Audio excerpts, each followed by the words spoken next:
सुनो, मेरी डिलीवरी के वक्त तुम्हें डॉक्टर पूछेंगे कि हम बच्चे या माँ में से किसी एक को ही बचा सकते हैं, तो तुम्हारा जवाब क्या होगा? तुम्हारा दिमाग खराब हो गया है क्या? कितनी बुरी बात करती हो।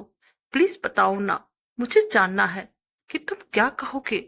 मैं बिना देर किए कहूंगा कि वो तुम्हें बचा ले। हो सकता है ये सही ना हो, मगर जब बात तुम्हारी हो तब मुझे सही गलत नहीं दिखता। मैं तुम्हारे 9 महीने की तकलीफ, तुम्हारे दर्द, तुम्हारे मातृ प्रेम और पिता बनने को, मेरे सबसे प्यारे सपने को मैं एक पल के देर किए बिना भूल कर तुम्हें बचाऊंगा। क्योंकि जिस पल तुम ना रहो उसके बाद एक सांस लेने पर भी मेरी आत्मा मुझे धिक्कारेगी। नहीं, तुम मुझे नहीं, हमारे बच्चे को बचाओगे। और उसे तुम इतना प्यार देना कि उसे महसूस ही ना हो कि उसकी माँ इस दुनिया में नहीं है। तुम्हें मुझसे वादा करना होगा। आज कैसी बहकी बहकी बातें कर रही हो तुम? कहीं नशा तो नहीं कर रखा है तुमने? नहीं, मैं मजाक नहीं कर रहा हूँ। आज पता नहीं क्यों ये बात दिमाग में आ गई। तुम्हें वादा करना होगा कि मेरे बाद तुम अपना और हमारे बच्चे का ख्याल रखोगे। मिस्टर रोहित। किसी के अचानक पुकारने से रोहित की यादों ने उसे हकीकत की ओर धकेल दिया। सामने डॉक्टर शर्मा खड़े थे।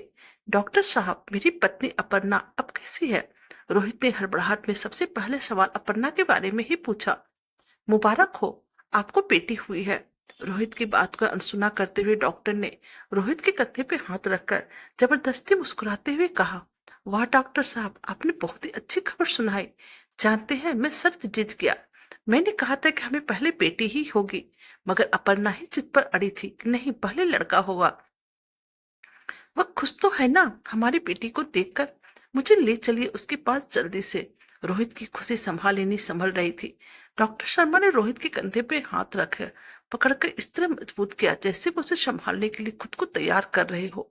और फिर अपने चेहरे की झूठी मुस्कुराहट को हटाते हुए गंभीर होकर कहा, देखिए, हम सब बस कोशिश कर सकते हैं और हमने वही किया, मगर हमारे हाथ में कुछ नहीं होता। मतलब?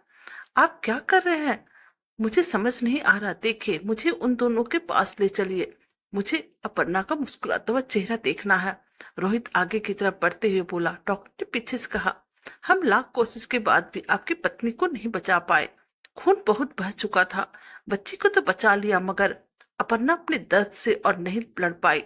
नहीं नहीं नहीं डॉक्टर, आप ये क्या कह रहे हैं? आप सही नहीं कर रहे हैं। ऐसा मत बोलिए, प्लीज मुझे उसके पास ले चलिए। रोहित अब अपने आप में नहीं था। खुद को संभालिए, आइए आपको आपकी बेटी से मिलवा दो। डॉक्टर शर्मा रोहित की हालत के अच्छे से समझ रहे थे, लेकिन रोहित अब मौन था, एकदम मौन। जैसे हजारों बेचैन लहरों के समेटे सागर मौन रहता है, वैसे ही रोहित मौन हो गया था। अपनी अथाह बेचैन वेदनाओं को समेटे हुए। कई बार अचानक लगी चोट आपको समझने का मौका ही नहीं देती है। आप उस चोट की पीड़ा को किस तरह बाहर लाए?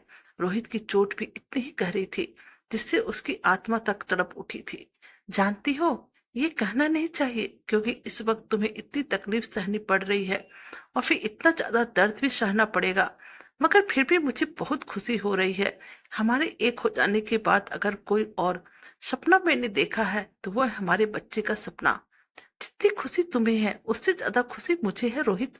एक माँ बनने की खुशी, दूसरा तुम्हारे सपने को पूरा करने की खुशी। और जहाँ एक साथ दो दो खुशियां मिले वह दर्द भी सहलाहट सा लगता है। रोहित, ये देखिए आपकी प्यारी बिटिया। डॉक्टर की आवाज से रोहित को उसकी यादों ने फिर से हकीकत के जमीन पर लापटका, मगर इस बार हकीकत पहले से कुछ खूबसूरत थी। और खूबसूरती की वजह थी इस बगीचे में खिली नन्ही सी कली। रोहित कुछ वक्त के लिए सब कुछ भूलकर अपनी बेटी के मासूम से चेहरे में खो गया। उसे ऐसा लग रहा था जैसे उसके चेहरे की ओट में अपर्णा ही मुस्कुरा रही है। रोहित ने डरते डरते उस नन्ही सी जान को गोद में उठाया। एक पुरुष अपनी जवानी से लेकर बुढ़ापा की हद में कदम रखने तक एक ही चीज पर हमेशा गर्व करता है, और वह है उसका बल। मगर जब वो अपने नवजात शिशु को गोद में उठा रहा होता है, यही पल उसका सबसे बड़ा डर बन जाता है। उसे लगता है कहीं उसके सख्त हाथों से उसके बच्चे की नर्म त्वचा छिल ना जाए, कहीं उसके जोर से पकड़ने पर उस मासूम की कोई हड्डी टूट ना जाए, कहीं वो उसके हाथों से फिसल कर गिर ना पड़े। रोहित को भी इस वक्त का ऐसे ही डर महसूस हो रहा था। बड़ी सावधानी से बच्चे को उठाने के बाद वह कितनी देर तक उसे निहारता रहा। अब उसने मन ही मन अपर्णा के वादों को याद करते हुए कहा, वह जब तक इसके कदमों में वह सारी खुशियां नहीं रख देता जिसके बारे में ये सोचेगी, तब तक वह खुद को हर मुसीबत से बचाकर रखेगा। ये मेरी बेटी ही नहीं, अपर्णा की अंतिम इच्छा भी है। वक्त अपनी रफ्तार में चलता रहा। रोहित एक पिता और माँ दोनों का फर्ज अपने औकात से ज्यादा बढ़कर निभाता रहा। इस बीच कई हितैषियों ने ये समझाने की कोशिश की कि अभी आधी से ज्यादा उम्र बाकी है, इसलिए उसे दूसरा विवाह कर लेना चाहिए। इस पर हमेशा रोहित जवाब देता, अगर मैंने अपर्णा की देह से शादी की होती तो शायद दूसरी देह की लालसा में मैं दूसरी शादी कर भी लेता, मगर हमने तो एक दूसरे की आत्मा से शादी की थी और हमारी शादी तब तक मान्य रहेगी जब तक आत्मा अपने अस्तित्व में रहेगी। आज 26 साल बीत गए थे अपर्णा को गए हुए, मगर रोहित अब भी उससे बातें किया करता था। उसे हर रात सोने से पहले बताया करता कि आज उसने और हमारी बेटी आरोही ने क्या किया। उसने हर एक बात अपर्णा को बताई जो इन 26 सालों में उसकी बेटी आरोही और उसके बीच हुई थी। उसने जब पहली बार पापा कहा, वो जब पहली बार हंसी, उसने जब अपना पहला कदम उठाया, वो जब पहली बार चलने की कोशिश करते हुए गिरी, वो जब पहले दिन स्कूल गई, उसने जब पहली बार अपर्णा के बारे में पूछा, उसने जब क्लास में टॉप किया, उसके कॉलेज का पहला दिन, उसकी एमबीए कंप्लीट होना, उसका रजत से प्यार हो जाना और पहली बार डरते डरते उसके बारे में बताना, यह सब उसने अपर्णा को अपने ख्यालों में बताया था। इन सब के बीच वह हमेशा माँ और पिता के रूप में बेहतर रहा, मगर तब वह बहुत बुरी तरह से उलझ गया था। जब एक दिन आरोही स्कूल से रोते रोते घर आई और बार बार पूछने पर भी उसे कुछ नहीं बता पा रही थी, और फिर कुछ देर बाद डरते डरते बोली कि पापा मैं मरने वाली हूँ, मुझे बीमारी हो गई है, मुझे आज ब्लड आया, पापा मुझे बचा लीजिए, मैं आपको छोड़कर नहीं जाना चाहती। आरोही की बातों ने उस दिन रोहित को उलझनों में डाल दिया था कि वो अपनी सभी जिम्मेदारियों को निभाता आया था, मगर अब इस जिम्मेदारी को कैसे निभाए। वो माँ का फर्ज निभा रहा था, मगर माँ नहीं था। उसने बड़ी आशा से सोचकर अपर्णा की तस्वीर को देखा कि कहीं उसे रास्ता दिखाए, और तब उसे लगा जैसे अपर्णा कह रही हो, डरो मत, तुम कुछ देर के लिए पुरुष या पिता होने का ख्याल भुला दो, ये सोचो कि तुम नहीं, मैं उसे समझा रही हूँ। आज अगर तुमने उसे नहीं समझाया तो शायद हमेशा वो इस चीज को लेकर घबराती रहेगी। रोहित में एक अजीब सी हिम्मत आ गई। उस दिन उसने अपने अंदर मातृत्व को महसूस किया और आरोही को समझाते हुए कहा, नहीं बच्चा, तुम्हें कुछ नहीं हुआ। जानती हो, जब भगवान ने दुनिया बनाई ना, लड़कियों की एक पावर दी जिससे वो हमेशा सुंदर रहे, इसलिए हर लड़की के साथ ऐसा होता है, और इस ब्लड के साथ साथ उसके अंदर के सारे वो कीटाणु निकल जाते हैं जो उन्हें सुंदर होने से रोकते हैं। अब आप बड़ी हो गई हो, मेरा बच्चा तो सबसे सुंदर बनेगा ना, इसलिए उसे इससे घबराने की कोई जरूरत नहीं है। बस कुछ बातें हैं जिनका ध्यान देना होता है और कोई प्रॉब्लम नहीं है, ये सभी लेडीज को होता है। हाँ, एक बात याद रखना, जब उन कीटाणुओं को बाहर निकाला जाता है वो आपस में लड़ते हैं, उनकी लड़ाई से बॉडी में दर्द होता है, उससे घबराना नहीं। आपको कुछ लाकर दूं, उसे कैसे यूज करना है इसके लिए आपको मैं एक वीडियो दिखा दूंगा, और आप उसे तब तक यूज करना जब तक ये प्रॉब्लम हो। इतना सब बोलने के बाद रोहित ने अपर्णा की तस्वीर की तरफ देखते हुए एक लंबी सी सांस ली थी। उस दिन उसे एहसास हो रहा था, एक पिता का माँ बनना आसान नहीं है। कल आरोही की शादी है, उसे अब रजत के साथ अपनी नई जिंदगी शुरू करनी है। शाम से ये आरोही रोहित के पीछे पीछे है। रोहित शादी की तैयारी में व्यस्त होने के बावजूद भी आरोही की मायूसी को महसूस कर रहा था, मगर उसे पता है कि यह मायूसी बस कुछ वक्त के लिए है, क्योंकि फिर रजत उसे इतनी खुशियां देगा वह कभी मायूस नहीं होगी।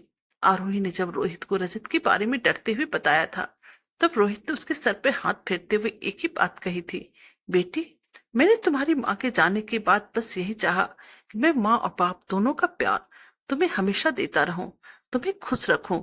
मुझे खुशी है कि तुमने अपना जीवन साथी चुन लिया है, मगर मैं भी तो बाप हूँ और मेरी यही इच्छा है, जिसके हाथ में तुम्हारा हाथ दो वो तुम्हें मुझसे ज्यादा प्यार दे। मुझे रजत से मिलना है, और अगर मुझे लगा वह तुम्हारे लायक है तो फिर मुझे कोई ऐतराज नहीं। आरोही ने मायूस होते हुए कहा, फिर तो कोई चांस नहीं, क्योंकि आपसे ज्यादा प्यार मुझे कोई कर ही नहीं सकता। रोहित जोर से हंस पड़ा, उसकी हंसों में संतोष था। यह सोचकर उसने अपर्णा से क्या वादा अच्छे से निभाया।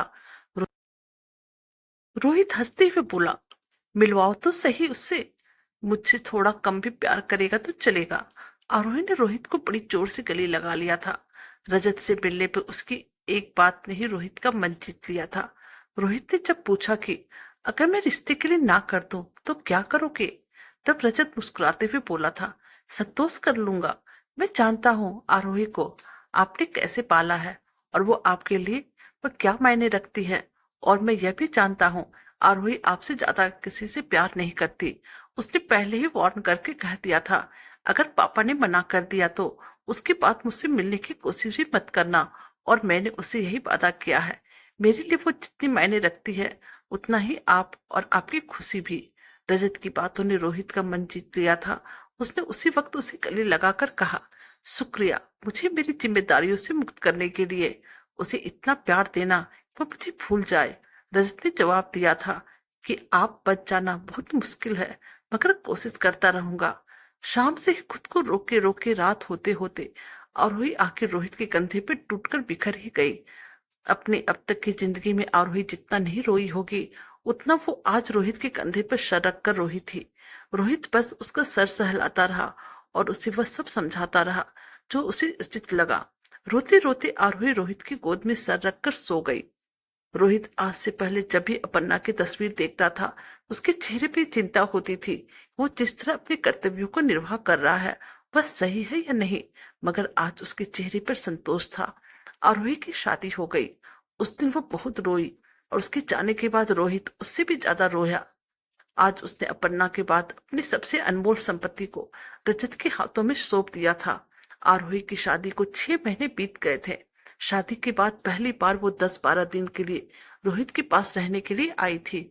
इस बीच हनीमून, रजत के घर के रस्म रिवाज, इन सब में ही वह बहुत व्यस्त रही थी।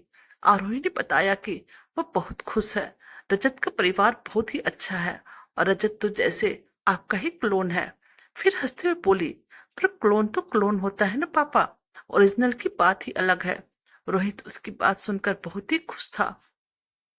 कल आरोही को चले जाना था। रोहित से बहुत ही सी बातें करने के बाद आरोही सोने के लिए चली गई। इधर रोहित बहुत खुश था। वो अपर्णा की तस्वीर को मुस्कुराते हुए देख रहा था। उसने मन ही मन अपर्णा को कहा, देखो आज मैं अपने वादे से आजाद हो गया हूँ। मैंने हमारी बेटी के चेहरे की खुशी में महसूस किया कि मैंने अपना फर्ज अच्छे से निभाया है। तुम्हारे बिना एक पल कटना संभव नहीं था, मगर तुम्हारे वादे की वजह से बहुत लंबा सफर काटना पड़ा। तुम्हारे बिना। सोचते सोचते रोहित की आंखों का वह बांध टूट गया जो उसने 26 सालों से बांध कर रखा था। रोहित ने महसूस किया अपर्णा तस्वीर से निकलकर मुस्कुराते हुए उसके सामने खड़ी है और उसके आंसू पोंछ रही है। रोहित खड़ा हुआ और अपर्णा की परछाई को गले लगा लिया। पापा पापा प्लीज पापा उठिए। नहीं आप नहीं जा सकते। मैं इतनी बड़ी नहीं हुई कि आपके बिना रह सकूं। पापा कल रात ही तो हमने कितनी बातें की थी, कितना कुछ प्लान किया था। आरोही रोहित के मृत शरीर से लिपटी हुई फूट फूट कर रो रही थी। रजत उसे चुप कराने की कोशिश कर रहा था। रात का सुना सा घर सुबह अफसोस जताने वालों की भीड़ से भर गया था। सुबह जब आरोही के बार बार दरवाजा खटखटाने पर भी रोहित ने दरवाजा नहीं खोला तो आरोही ने घबराकर रजत को फोन किया। और रजत के आने पर जब दरवाजा तोड़ा गया तो वहां रोहित का मृत शरीर मिला। मृत होने के बाद भी रोहित का चेहरा संतोष से भरा हुआ था। अंतिम संस्कार के वक्त जब रोहित की देह पंचतत्व में विलीन हो रही थी तब एक कोने में वो अपर्णा के साथ खड़ा था। दोनों मुस्कुरा रहे थे। वर्षों बाद फिर से मिलने की खुशी दोनों के चेहरे पे झलक रही थी।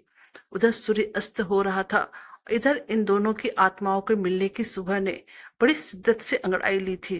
प्रेम सच्चा होना चाहिए, मिलन हो ही जाता है, फिर चाहे इस जहान में या फिर उस जहान में। कहानी पसंद आई तो प्लीज चैनल को लाइक कीजिए, सब्सक्राइब कीजिए और शेयर कीजिए। Thank you.